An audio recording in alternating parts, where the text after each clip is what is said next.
पहला सैमुएल पहला अध्याय उसका 26-27 पद हम पढ़ेंगे।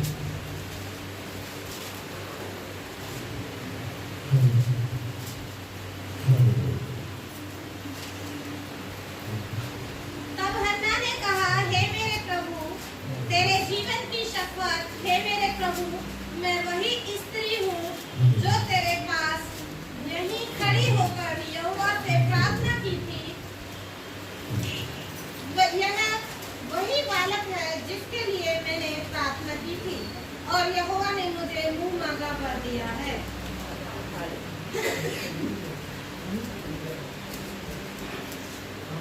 हालेलुया। परमेश्वर के वचन में यहाँ पर आज हम हन्ना की प्रार्थना का उत्तर जब परमेश्वर देता है, हन्ना की प्रार्थना का उत्तर जब परमेश्वर देता है तो हन्ना परमेश्वर के भवन में आती है। किसको लेकर? अपने बेटे को लेकर। हालेलुया। और वो परमेश्वर के भवन में उस बच्चे को लेकर आती है और यहाँ पर लिखा है, तब हन्ना ने कहा, हे मेरे प्रभु, तेरे जीवन की शपथ, हे मेरे प्रभु, मैं वही स्त्री हूँ जो तेरे पास यहाँ खड़ी होकर यहोवा से प्रार्थना करती हूँ। Hallelujah, hallelujah. मैं वही स्त्री हूँ। हो सकता है परमेश्वर का दास एली हन्ना को भूल गया होगा। शायद वो भूल गया होगा कि हन्ना ने यहाँ पर आकर क्या प्रार्थना किया था। वो भूल गया होगा क्योंकि चर्च के अंदर बहुत सारे लोग आते हैं। हर एक व्यक्ति की शक्ल भी देखना पहचानना मुश्किल हो जाता है और जो कभी कभी आते हैं उनको तो बिल्कुल ही पहचानना मुश्किल हो जाता है। Hallelujah, hallelujah. परमेश्वर का वचन यहाँ पर हमें हन्ना का परमेश्वर के भवन में आकर धन्यवाद देना और उन बातों को याद करना कि जो मैंने यहाँ पर प्रार्थना की थी, जो मैंने यहाँ पर मन्नत मांगी थी, मेरे परमेश्वर ने उस मन्नत को पूरा किया है। और लिखा है, यह वही बालक है जिस बालक को लेकर आई है, ये वही बालक है जिसके लिए मैंने प्रार्थना की। Hallelujah, hallelujah. हन्ना के जीवन के बारे में थोड़ा सा बातचीत करेंगे। कितने लोग हैं जो शायद हन्ना के विषय में नहीं जानते होंगे। हन्ना एक बांझ स्त्री थी। हन्ना एक बांझ स्त्री थी और शादी हुए लंबा समय गुजर चुका है, कोई संतान नहीं। जब उसके पति ने देखा कि मेरी पत्नी को संतान नहीं हो रहा, सालों गुजरते जा रहे हैं, उम्र भी ढल रहा है, तो आजकल परिवार और समाज इस तरीके से बोलना शुरू करता है कि यदि एक पेड़ से फल नहीं आ रहा है तो उस पेड़ को हटा दो, दूसरा पेड़ लगा दो। एक स्त्री से बच्चा पैदा नहीं हो रहे तो दूसरी शादी कर लो, क्योंकि घर के अंदर वंश को बढ़ाने के लिए संतान जरूरी है। और बाइबल यहाँ पर बताती है कि उसका पति जो एल्काना था उसने शादी कर ली, दूसरा शादी कर ली। जिस स्त्री से शादी किया उसको कई संतान भी हो गया। पर अभी क्या हो रहा है, हन्ना बिना संतान के बहुत सारी बातों का सामना कर। आप लोग सब जान सकते हैं, बहुत सारे परिवारों के अंदर इस प्रकार से नियम बना देते हैं कि जिस स्त्री को संतान नहीं हो रहे उसको किसी भी अच्छे प्रोग्राम में या जहाँ पर सगुन वाली बात होती है वहां पर उसे सामने सामने नहीं आना चाहिए। जैसे किसी की नई शादी हुई है तो नई बहू के सामने ऐसे स्त्री को नहीं आना है, कहीं उसका परछाया उसके ऊपर ना पड़ जाए। और इस तरीके से बहुत सारे नियम संसार के लोग बना के रखते हैं। परमेश्वर के वचन में हम पढ़ते हैं, हन्ना अपने आप में अकेलापन महसूस करती है, अकेलापन। वो रोती थी, बिलखती थी, कोई उसके आंसू को पहुंचने वाला नहीं। Hallelujah, hallelujah. वो अपने समाज की ओर से भी दोषी ठहराई गई थी, रिश्तेदारों की ओर से उसके ऊपर आरोप लगाए जा रहे थे। कोई संतान नहीं, दुखी थी। बाइबल हमें बताते हैं, और रोते रोते उसकी आंखें भी भारी हो जाती। उसका पति कभी कभी उसके सामने आता और बोलता कि तुम क्यों रोती है? क्या मैं तेरे लिए 5 बच्चों से बढ़कर नहीं हूं? मैं तुझसे प्रेम नहीं करता? क्या तेरी देखभाल नहीं करता? क्या तेरी जरूरतों को पूरा नहीं करता? तो क्यों रोती है? मैं हूं ना। केवल इतना सांत्वना देने से क्या हन्ना के आंसू सूख जाते होंगे? नहीं।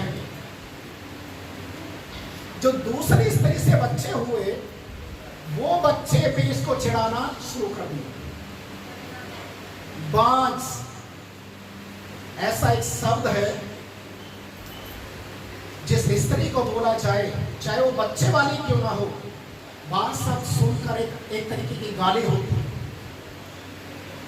हर एक कोई बर्दाश्त नहीं कर सकता। पर यहां पर सोचने वाली बात है, हन्ना 1 साल नहीं हुआ, 2 साल नहीं हुआ, सालों गुजर गए इस तरीके की बातों को सुनते सुनते।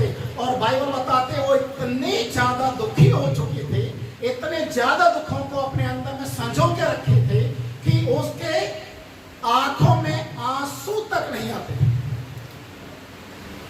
Hallelujah, hallelujah. एक दिन ये स्त्री परमेश्वर के भवन में जाती है, और परमेश्वर के भवन में जाकर पहला सैमुएल पहला अध्याय उसके 9 पद से जब आप पढ़ेंगे तो लिखा है, हन्ना परमेश्वर के भवन में जाती है और जाकर वहां पर प्रार्थना करना शुरू करती है।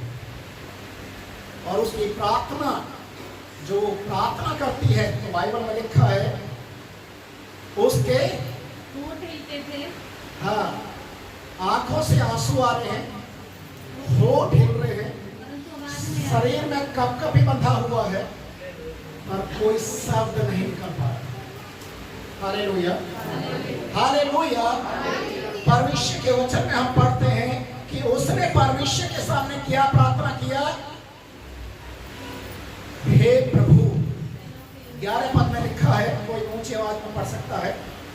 और उसने यह मन्नत मानी, हे सेनाओं के यहोवा, यदि तू अपनी दासी के दुख पर सचमुच दृष्टि करे और मेरी सुधि ले और अपनी दासी को भूल ना जाए और अपनी दासी को पुत्र दे, तो मैं उसे उसके जीवन भर के लिए यहोवा को अर्पण करूंगी और उसके सिर पर छुरा फिरने न पाएगा।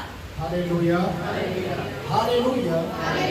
एक ऐसी स्त्री जो लंबे समय से एक संतान की झलक देखने के लिए तड़प रही थी, जिसके मन में, जिसके रग रग में केवल एक ही शब्द था, प्रभु मेरी नाम धराई को देना, प्रभु केवल एक बार मेरे ऊपर दृष्टि कर दे कि मैं इस समस्या से, इस जो बद्दुआ से मैं आजाद हो जाऊं। प्रभु एक बार, यदि तू मुझे एक संतान देगा, एक पुत्र देगा, तो मैं वाचा बांधती हूं, मैं वाचा बांधती हूं, मैं जीवन भर उस बच्चे को तेरे लिए। Hallelujah, hallelujah. आज हन्ना का प्रार्थना, हन्ना का समर्पण, हन्ना का परमेश्वर के साथ एक कमिटमेंट करना। वचन में लिखा है हन्ना ने प्रभु के सामने प्रार्थना किया, वर मांगा, प्रभु के साथ वाचा बांधा। जब वो इस तरीके से प्रार्थना कर रही थी तो इसके 12 पद में लिखा हुआ है, प्रार्थना करते समय परमेश्वर के दास एली ने उसके मुंह की ओर देखा कि वो रो रही है, बिलक रही है।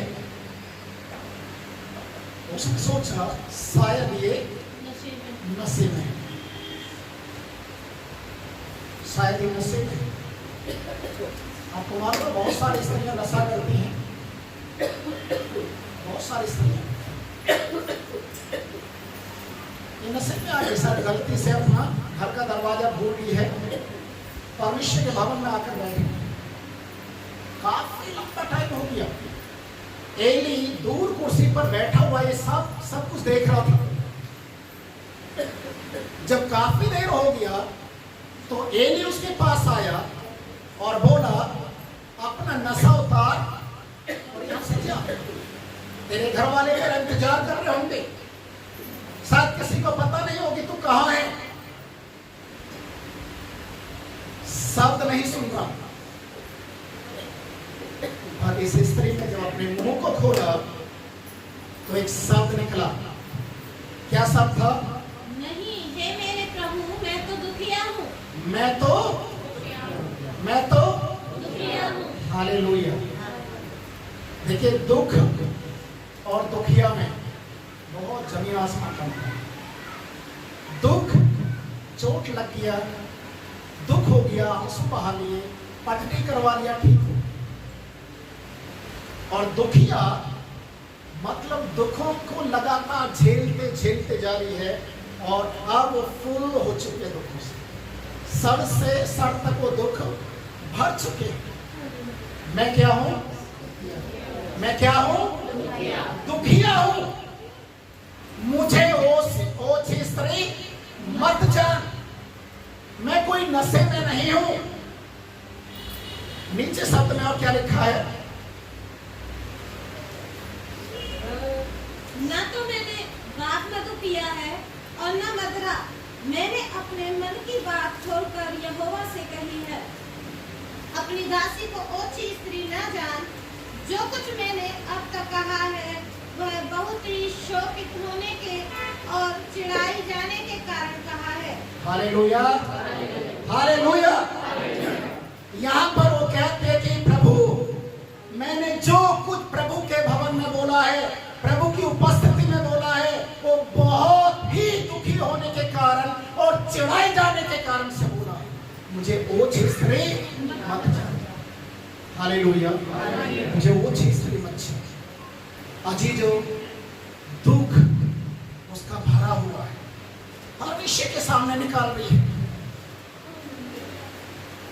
शब्द के अंदर, उसके शब्दों में वो कसीस है, वो नजर आ रहा है कि कितनी दुखिया है। प्रिय भाई और बहनों,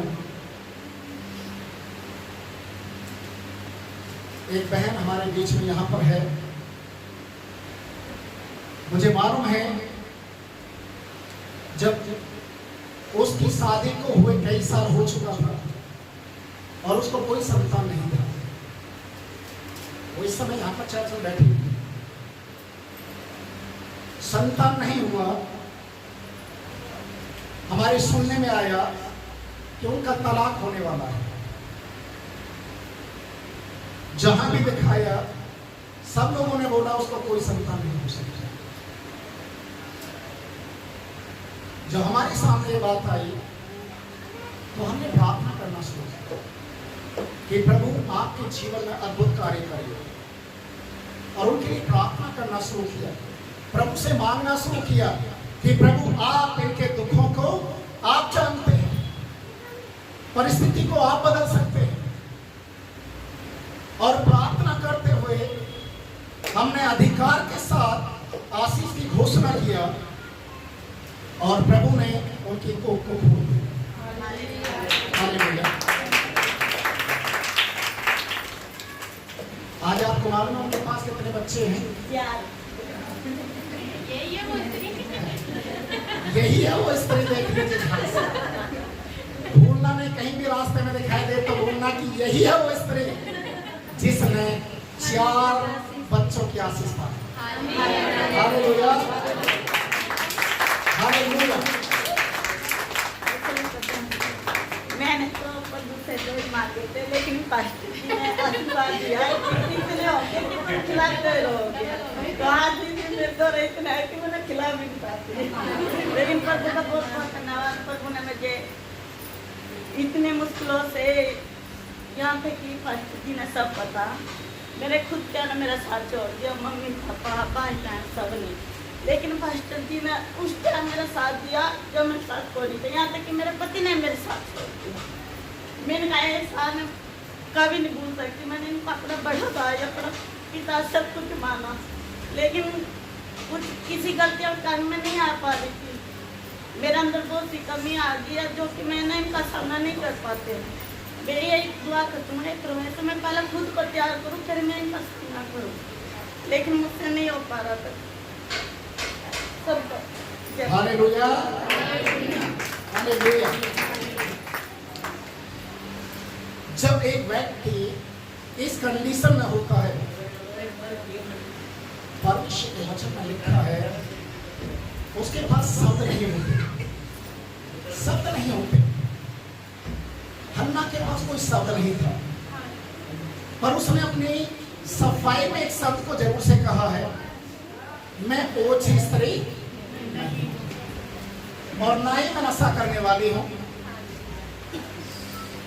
मैं दुखिया हूं। परमेश्वर के दास एली ने जब इस बात को सुना कि बिल्कुल नॉर्मल एक स्त्री है, तो एली के मुंह से एक शब्द निकला। क्या निकला है? एली ने कहा, कुशल से चली जा, इस्राएल का परमेश्वर तुझे मनचाहा वर दे। उसने कहा, तेरी दासी तेरी दृष्टि में अनुग्रह पाए। तब वह स्त्री चली गई और खाना खाया और उसका मुंह फिर उदास न रहा। Hallelujah, hallelujah. प्रिय भाई और बहनों, यहाँ पर लिखा है एली ने जब इन बातों को सुना कि हन्ना के साथ क्या क्या हुआ है और कितने समय से वो दुखों से भरी हुई है, आज उसने अपने सारे मन की बातों को प्रभु के सामने रखा है। उसके मुंह से एक शब्द निकला, प्रभु तुझे मनचाहा वरदान। हालेलुया। प्रभु तेरे लिए वही करे जो तूने परमेश्वर के सामने मांगा है, प्रार्थना की, ब्लेसिंग्स उसके लिए छोड़ दिया, आशीष छोड़ दिया। प्रभु तुझे आशीष। अजीजो, कई बार बहुत से लोग इन बातों को भूल जाते हैं। मैं विश्वासियों की बातचीत कर रहा हूं। अपने मुंह से कई बार अपशब्द निकाल देते हैं, अपशब्द।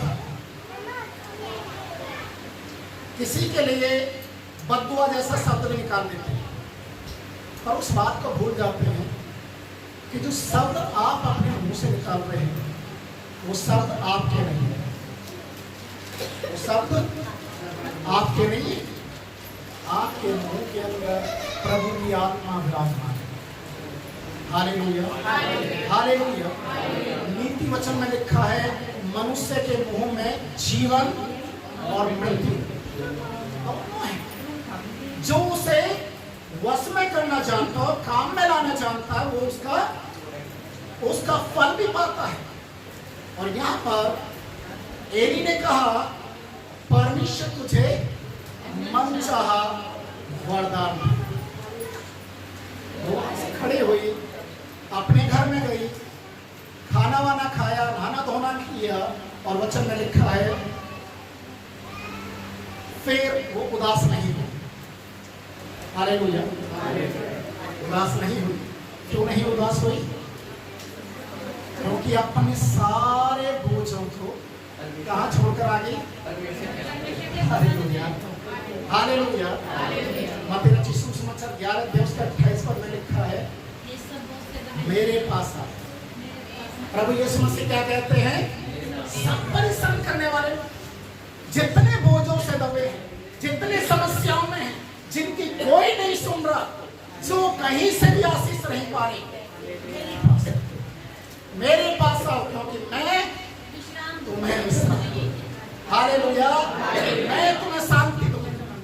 हमारे दुख चाहे कितने भी बड़े, प्रभु है, यीशु मसीह है।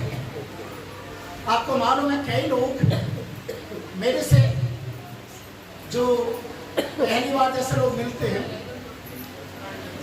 मुझसे बोलते हैं, आप यीशु को क्यों मानते हैं? आप क्यों मानते हैं?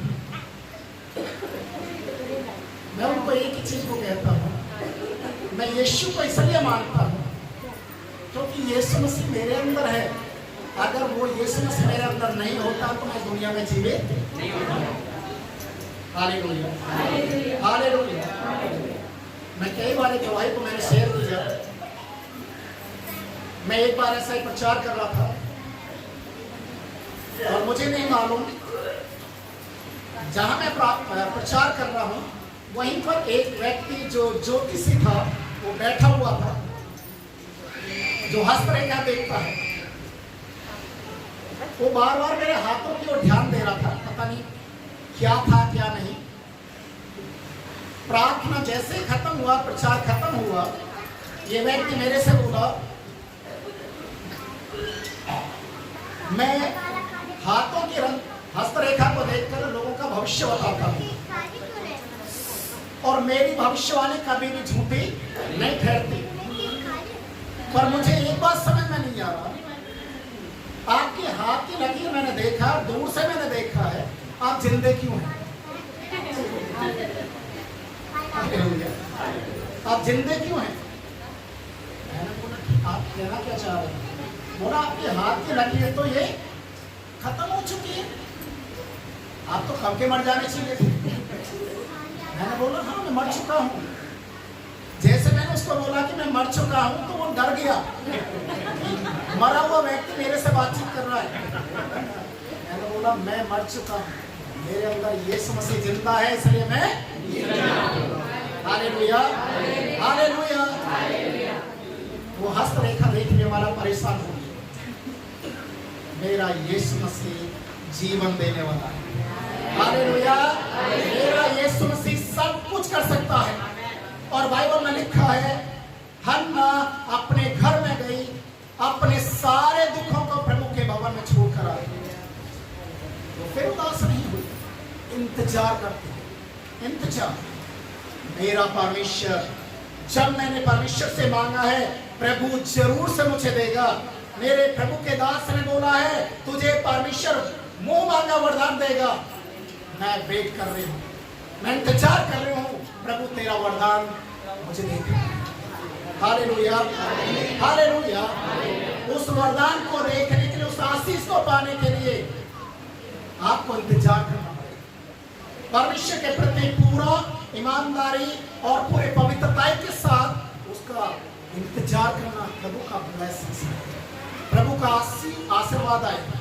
हालेलुया। तो कई बार हम जल्दबाजी में हम सोचते हैं, इतने लंबे समय से प्रार्थना कर रहे हैं, सालों गुजर गया, प्रभु आशीष क्यों नहीं दे रहा, मेरी प्रार्थना को क्यों नहीं सुन रहा। अजी जो आज मैं उस रहस्य को आपके बीच में रख रहा हूं, आपकी प्रार्थना अधूरी क्यों हो जाती है? आपकी प्रार्थना परमेश्वर तक क्यों नहीं पहुंच पाती? यशाया की किताब उसका 58 अध्याय, उसका 4 पद, कोई भी एक जन पढ़े। यशाया 58:4। सुनो, तुम्हारे उपवास का फल यह होता है कि तुम आपस में लड़ते और झगड़ते और दुष्टता से घूंसे मारते हो। जैसा उपवास तुम आजकल रखते हो, उससे तुम्हारी प्रार्थना ऊपर नहीं सुनाई देगी। हालेलुया। यहाँ पर परमेश्वर के वचन में लिखा है, तुम्हारी प्रार्थना परमेश्वर तक नहीं पहुंच पाती। कारण क्यों नहीं पहुंच पाती? क्योंकि हमारी प्रार्थना में, हमारा उपवास में स्वार्थी होता है। समझ आ रहा है? हमारी प्रार्थना के अंदर वो समर्पण नहीं है। याकूब की पत्री में ऐसा लिखा, तुम मानते तो हो परंतु तुम्हें मिलता नहीं, क्योंकि बुरी मनसा से। हालेलुया। परमेश्वर के सामने जब हम आए तो पूरे पवित्र हृदय के साथ आए, प्रभु के सामने अपने मन को खोल कर रखें और प्रभु से कहें, प्रभु तू ही है जो मेरे लिए सब कुछ कर सकता है। हालेलुया।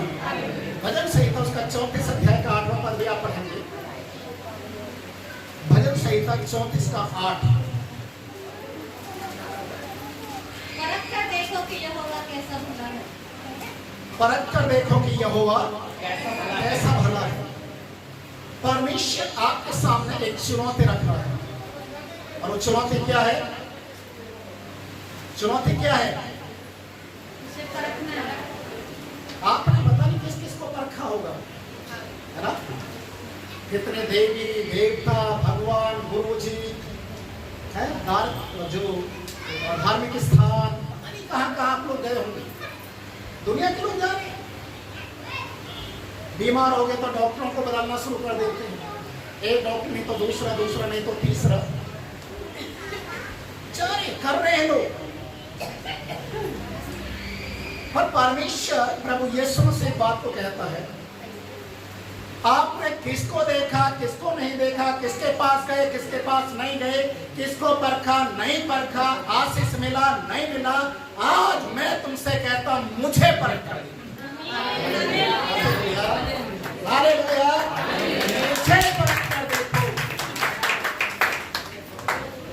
जो हम परमेश्वर को परखते हैं, तो ये भाई और बहनों, हन्ना ने परमेश्वर को परख लिया। हन्ना ने परमेश्वर को परख लिया। इब्राहिम ने भी परमेश्वर को परख लिया। Hallelujah, hallelujah. जब हमारा विश्वास प्रभु के ऊपर अटूट होता है और परमेश्वर हमारी मनचाही प्रार्थना का उत्तर जब देना शुरू करता है, हमारा विश्वास बढ़ता है। और लिखा, धन्य है वो व्यक्ति जो उसकी शरण लेता है। किसकी शरण? आज लोग इंसानों की शरण ज्यादा लेते हैं, इंसानों के पास भागते हैं। कोई आशीष चाहिए, कोई काम बिगड़ रहा है, उसको बनवाना है, सीधा इंसानों के पास भागते हैं। लोग मंत्रियों के पास भागते हैं, हाथ जोड़ते हैं, कुछ कर दीजिए। ऐसा लगता है कि जैसे मंत्री ही परमेश्वर की पदवी पर बैठ गए। हालेलुया। परमेश्वर कहता परख कर देना, परख कर। जब परमेश्वर आपकी सुनेगा तो आपका विश्वास प्रभु के ऊपर मजबूती के साथ होना चाहिए। आज परमेश्वर हर एक व्यक्ति के साथ अद्भुत चमत्कार करता है, पर अफसोस की बात यह है कि हम प्रभु को धन्यवाद देने की जगह हम पीठ दिखाना शुरू करते हैं। हम प्रभु में आगे बढ़ने की जगह पीछे हट जाते हैं, और हमें फिर कैसा लगने लग जाता है, जब जरूरत पड़ेगी, जब समस्या आएगी, तो हम यीशु के पास चले जाएंगे, प्रार्थना में समय बिता लेंगे, उपवास के साथ बैठ जाएंगे, पर समस्या खत्म। इसका मतलब यीशु मसीह का चैप्टर पूरा क्लोज। आज परमेश्वर का वचन हमें इस बात को सिखाता है। हन्ना प्रभु के भवन के अंदर आकर प्रार्थना किया, परमेश्वर ने उसे उसकी मन की इच्छा के अनुसार एक बेटा दिया। आज उस बेटे को प्रभु के लिए देने के लिए आया। हालेलुया। जैसा उसने बोला, जैसा उसने मन्नत मांगा, जैसा परमेश्वर से उसने अनुग्रह पाने के लिए बोला कि केवल नाम धराए दूर कर दे, प्रभु मैं उससे कुछ नहीं दूंगा। एक स्त्री के लिए कितना मुश्किल है काम। अगर किसी के पास ऑलरेडी कई बच्चे हैं और किसी को बोला जाए कि अपना एक बच्चा हमें गोद दे दो, दे देंगे? नहीं। और जिसके पास एक ही है वो भी इतने सालों के बाद मिला है, तो उससे ये शब्द बोलना कि अपना बच्चा मुझे दे दे, समझ लीजिए कि फाड़ खाने के लिए खड़े हुए। Hallelujah, hallelujah. परमेश्वर इब्राहिम की प्रार्थना को सुना और परमेश्वर ने इब्राहिम को एक पुत्र दिया जिसका नाम इसहाक था। परमेश्वर इब्राहिम से कहता है, जब इब्राहिम अपने बेटे से ज्यादा प्रेम कर रहा था, उसकी पत्नी इसहाक करके उसके साथ साथ में चल रही थी, तो परमेश्वर ने देखा और बोला अपने पुत्र को मेरे लिए बलि कर, अपने पुत्र को मेरे लिए बलि कर। अगर इब्राहिम, याद रखें मेरी बात को, यदि इब्राहिम अपनी पत्नी के पास जाकर बोलता कि परमेश्वर ने बोला है अपने बेटे को परमेश्वर को बलि कर दे, तो सारा बोलती जाइए आप लेकर जाओ, है बोल सकते थे? वो इब्राहिम को भी तलाक दे देती माँ, बोलती मैं लंबी लेट जाऊंगी, मेरी लहाज पर से जाऊंगी, जाने नहीं देगी, क्योंकि 25 साल के बाद एक बेटा है। Hallelujah, hallelujah. पर इब्राहिम ने अपनी पत्नी को कुछ नहीं बताया, वो अपने बेटे को साथ में लेकर जो परमेश्वर ने बोला था वैसा ही उसे लेकर चला गया। और मोरिया पर्वत के ऊपर जब वो चढ़ रहे थे, वचन में लिखा है उसके बेटे ने पूछा, पिताजी हमारे पास लकड़ी है, मसाल है, आग है, चाकू भी है, बलि करने के लिए जानवर कहाँ है? सोचने वाली बात है। इब्राहिम को क्या लग रहा होगा उससे? इब्राहिम क्या बोल रहा है? परमेश्वर। हालेलुया। उसका नाम यहोवा यीरे है, वो उपाय करने वाला परमेश्वर है, वो मुहैया करता है। पहाड़ के ऊपर चले गए, सारी तैयारी हो गया। इसहाक ने बोला, पिताजी मुझे मालूम है यहाँ पर कोई भेड़ बकरी दिखाई नहीं दे रही है, आप मुझे ही बांध दीजिए और बिठा दीजिए। चुपचाप इब्राहिम प्रभु की बुलाहट को, प्रभु की आवाज को सुनकर अपने बच्चे को बलि करने के लिए जैसे ही उसने चाकू उठाया, आसमान से आवाज आई, हालेलुया, हालेलुया। इसे नुकसान मत पहुंचा, मैंने तुझे देख लिया कि मुझसे कितना प्यार करता है।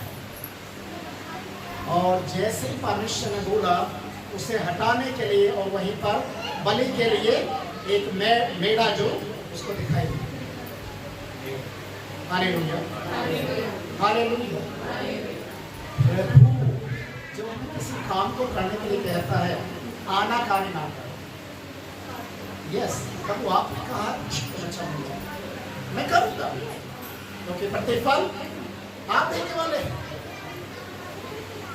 हन्ना ने परमेश्वर के सामने प्रार्थना किया, नाम धराई को दूर कर दे, मैं तुझे दे दूंगा। अभी एक बेटा हो गया, दूध छुड़ाने का समय खत्म हो गया। एक माँ अपने बच्चे को दूध पिलाने कितने समय में बंद कर देती है?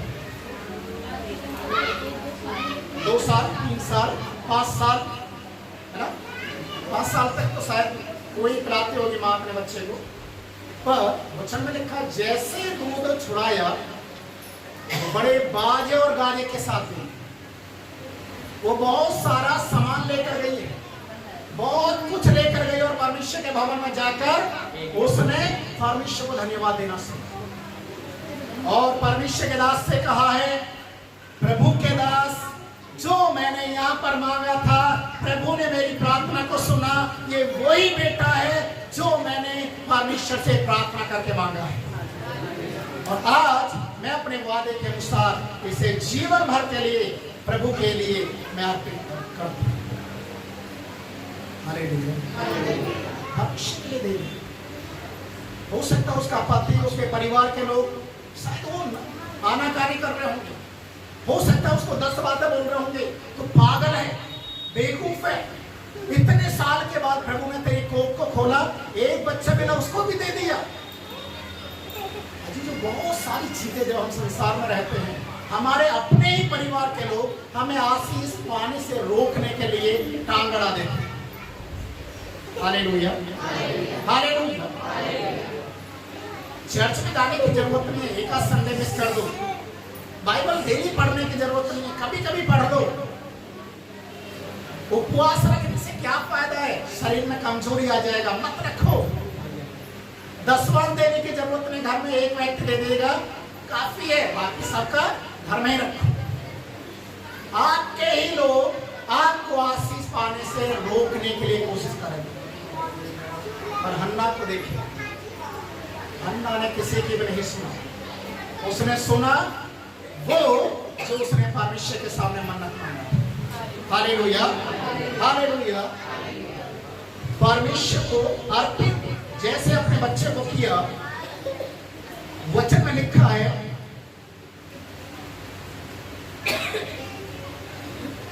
दूसरे अध्याय, पहला शमूएल 2 अध्याय है, उसका 7 और 8 पद कोई भी एक जन पढ़े ऊंची आवाज में। पहला शमूएल 2 अध्याय 7 और 8 पद। यहोवा निर्धन करता है और धनी भी बनाता है, वही नीचा करता है और ऊंचा भी करता है। वह कंगाल को धूलि में से उठाता और दरिद्र को कूड़े में से निकाल खड़ा करता है, ताकि उनको अधिपतियों के संग बिठाए और महिमा युक्त सिंहासन के अधिकारी बनाए। क्योंकि पृथ्वी के खम्भे यहोवा के हैं और उसने उन पर जगत को धरा है। Hallelujah, hallelujah. अगर ये वचन आपको समझ में नहीं आ रहा है तो घर में जाकर एक बार नहीं 10 बार इसको पढ़िए।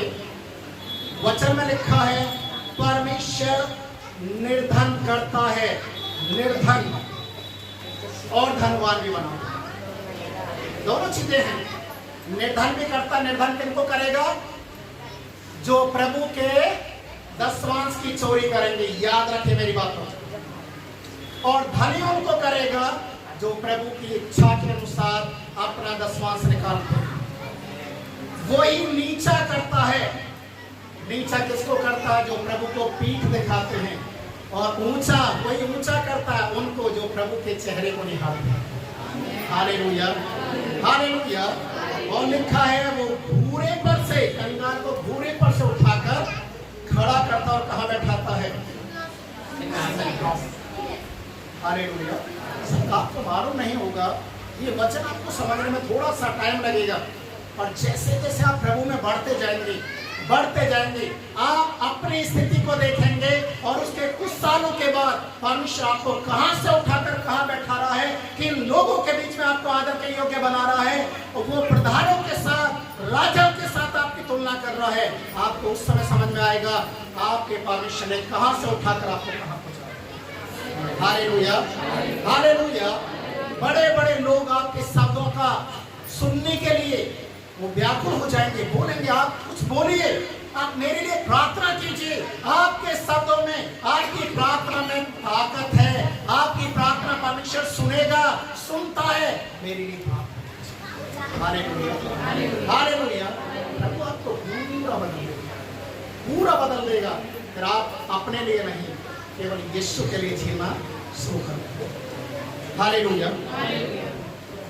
जब हन्ना ने परमेश्वर के लिए अपने बेटे को दे दिया, मैं इसको अब दूसरे शब्दों में आपको सिखाने के लिए जा रहा हूं। परमेश्वर के वचन में मलाकी की किताब में ऐसा लिखा हुआ है, उसका 3 अध्याय में, यहोवा को परखो। मलाकी की किताब निकाले जरा, उसका 3 अध्याय,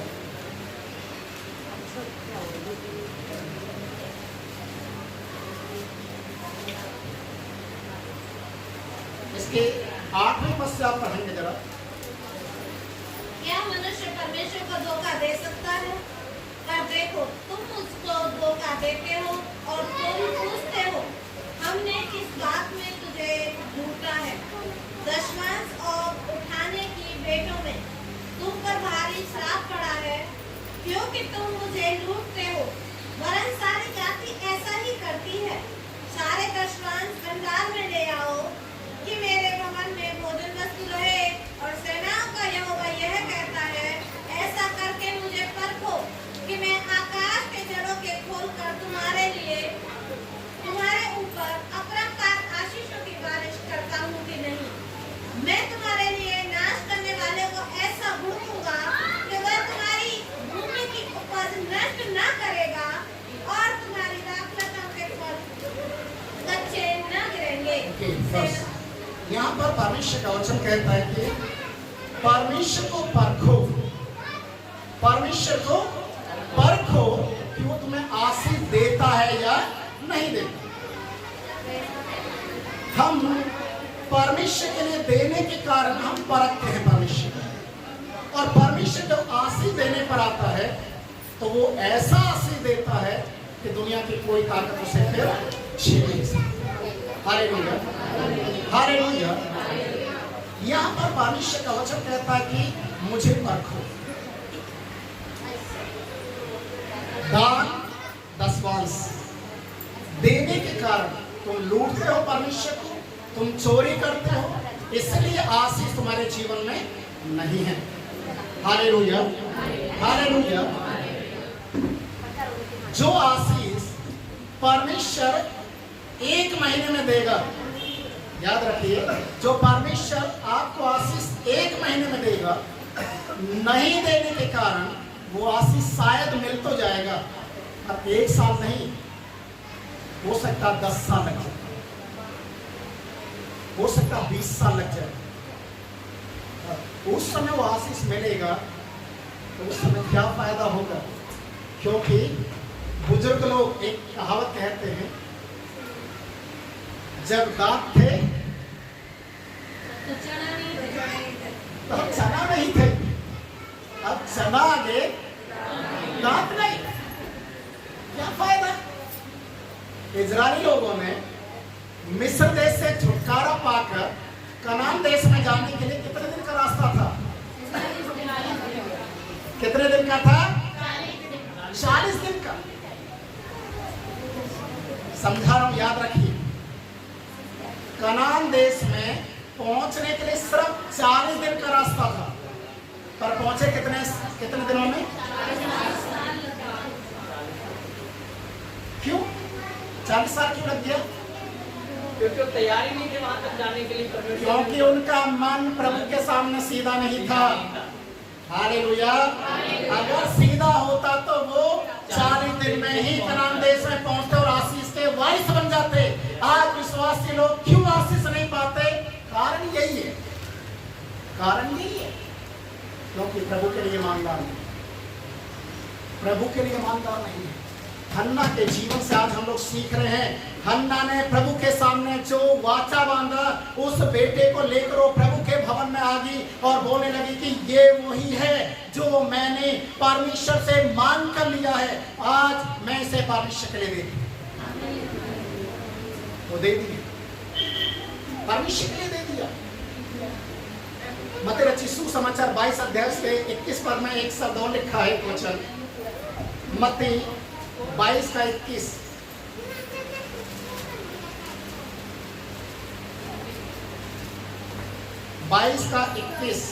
मत्ती 22:21। उन्होंने उससे कहा कैसर का।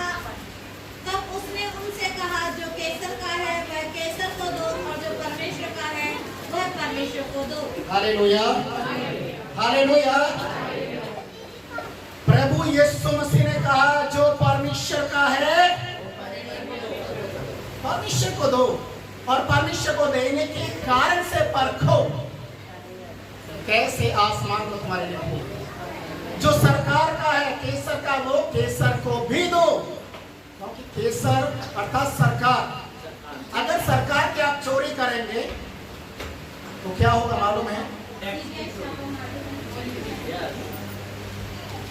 सीबीआई आएगी, छापा मारेगी, आपका नाम बदनाम होगा, अखबारों में, टीवी में आपका पिक्चर चल जाएगा, मुंह दिखाने के लायक नहीं रहेंगे। ये तो है सरकार की चोरी करने वाले लोगों का परिणाम।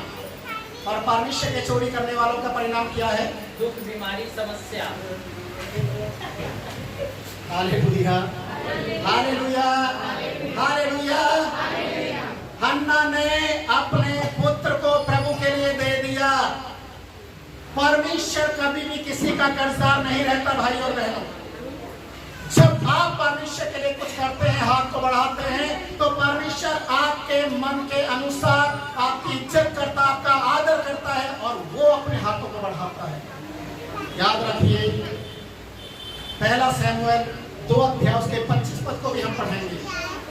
2 का 25।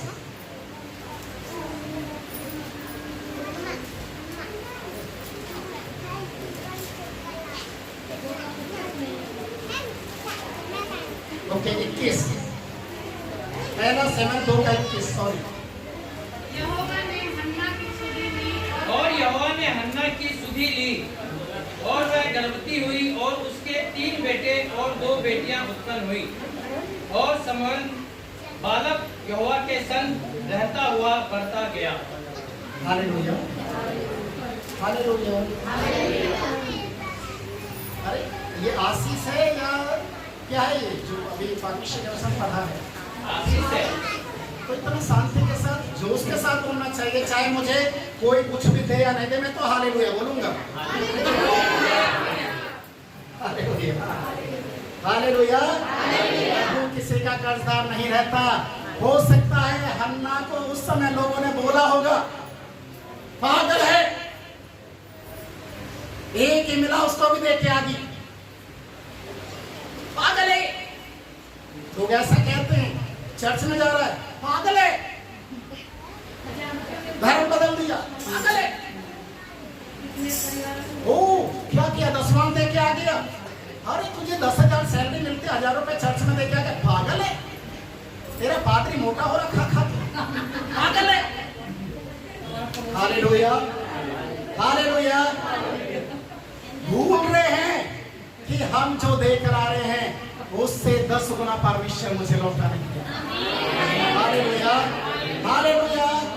परमेश्वर ने हन्ना की सुधि ली। कोई बोल सकता था कि हन्ना दोबारा से मां बन सकती है? नहीं।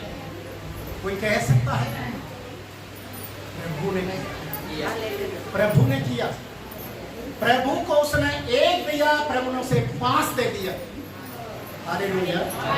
10 गुना परमेश्वर पैसे में बढ़ाता है, बच्चों में नहीं बढ़ाता, याद रखिए। ज्यादा वादी बढ़ते हैं। कभी सोचने लग जाए कि मुझे तो एक दे दे, तो मेरे पास 2 हैं तो 1 परमेश्वर को देते, 2 मेरे पास तो 20 हो जाएगी। नहीं भाई, आपके घर में जगह कम पड़ जाएगी। हालेलुया। प्रभु जब आशीष देने पर आता है तो बहुत आशीष है। आज परमेश्वर ने, आज का मेरा वचन ये नहीं था, प्रभु ने मेरे मन के अंदर अभी आराधना के समय में इस वचन को डाला कि प्रभु के लिए तैयार हो जाएं, परख कर देखो प्रभु आपके सामने खड़ा होकर आपको आशीष दे। Hallelujah, hallelujah. अभी हम लोग प्रार्थना कर रहे थे 2 लोगों के लिए जिनको ब्लड की कमी है। प्रार्थना आया, प्रार्थना का विषय आया, प्रार्थना करना शुरू किया। मैं आपको बताना चाहता हूँ कि मैं जब देखा परमेश्वर का पवित्र खून क्रूस से गिरते हुए उनके शरीर को उतारा,